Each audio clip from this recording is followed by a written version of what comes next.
Assalamualaikum warahmatullahi wabarakatuh. Saya Erika Imratul Solehah, NIM 205105030019. Di sini saya akan menjawab soal UTS yang diajukan untuk memenuhi mata kuliah pengauditan 1 yang dibimbing oleh Bu Lulu Musfiro M. Akun. Soal pertama yaitu jelaskan apa yang dimaksud dengan risiko bawaan, risiko pengendalian, dan risiko deteksi. Dan gambarlah bagaimana hubungan risiko-risiko tersebut. Nah, risiko bawaan ini adalah risiko salah saji material dalam laporan keuangan perusahaan tanpa mempertimbangkan pengendalian internal. Maksudnya itu, terdapat kerentanan dari saldo akun atau kelompok transaksi terhadap salah saji yang memiliki sifat material dengan anggapan tidak ada kaitannya dengan pengendalian internal, baik dalam masing-masing salah saji maupun ketika salah saji tersebut digabungkan dengan salah saji di saldo akun atau kelompok transaksi lainnya. Nah, risiko ini sudah melekat dan sudah ada sebelum audit dilakukan. Nah, risiko pengendalian ini adalah risiko terjadinya salah saji material dalam suatu asensi yang tidak dapat dicegah atau dideteksi secara tepat waktu oleh pengendalian intern entitas.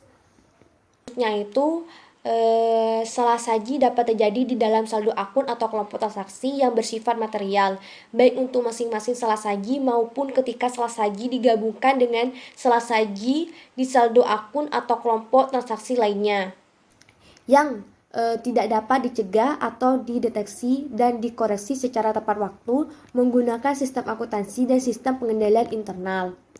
Risiko deteksi adalah risiko yang terjadi akibat auditor tidak dapat mendeteksi salah saji material yang terdapat dalam suatu asensi. Maksudnya itu, prosedur-prosedur substantif yang dilakukan auditor tidak dapat mendeteksi salah saji yang dilakukan dalam saldo akun atau kelompok transaksi yang bersifat material, baik untuk masing-masing salah saji maupun ketika salah saji tersebut digabungkan dengan salah saji di saldo akun atau kelompok transaksi lainnya.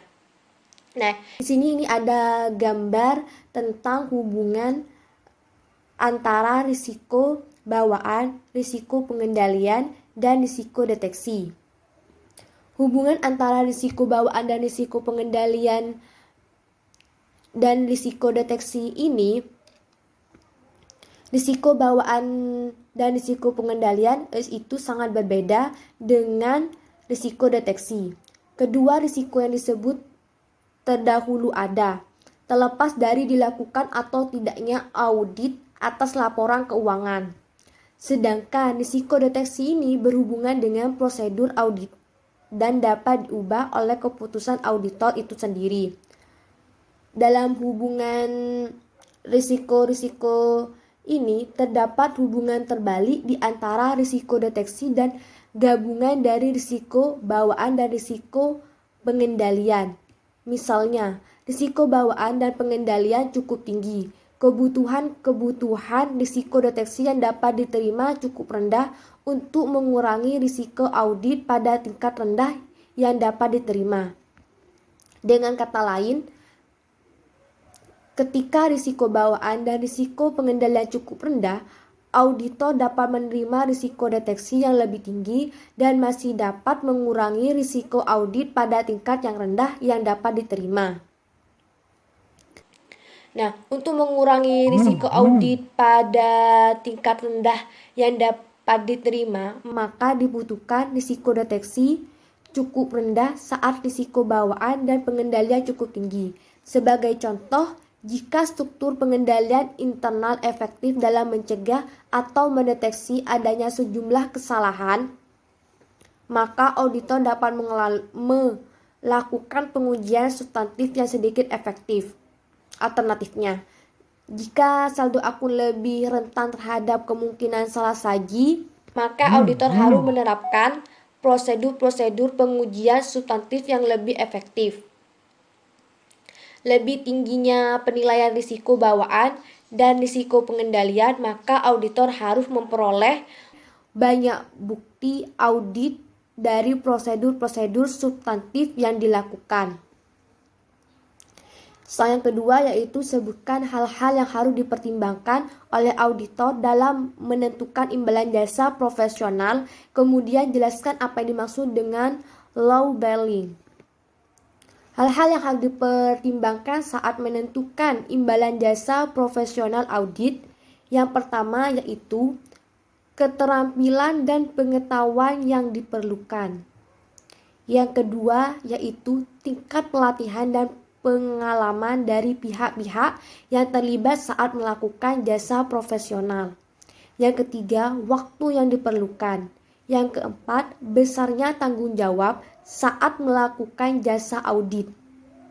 Menurut peraturan Pengurus IAPI nomor 2 tahun 2016 tentang penentuan imbalan jasa audit laporan keuangan, dalam menetapkan imbalan jasa audit, anggota harus mempertimbangkan yang pertama yaitu kebutuhan klien dan ruang lingkup pekerjaan.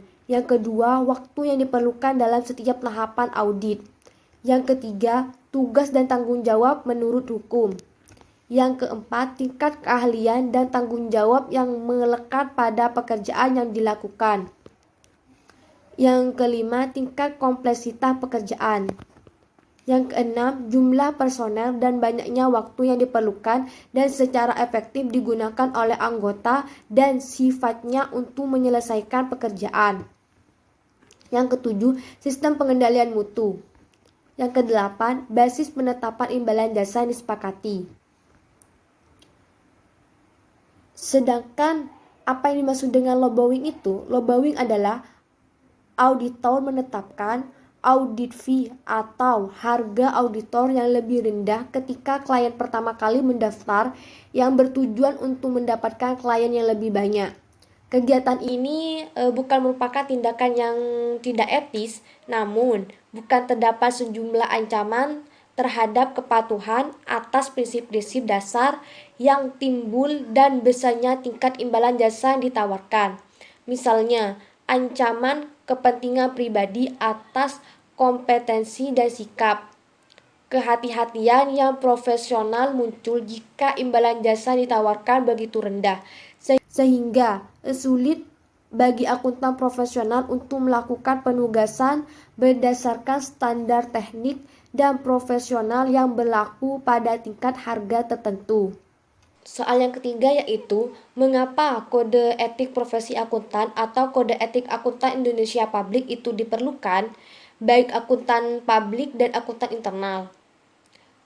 Terdapat 3 alasan mengapa kode etik akuntan atau kode etik akuntan Indonesia Publik itu diperlukan, yaitu yang pertama, kode etik profesi memberikan pedoman bagi setiap anggota profesi tentang prinsip profesionalitas yang digariskan.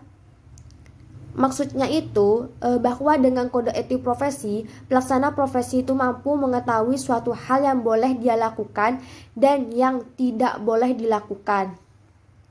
Alasan yang kedua yaitu kode etik profesi merupakan sarana kontrol sosial bagi masyarakat atas profesi yang bersangkutan.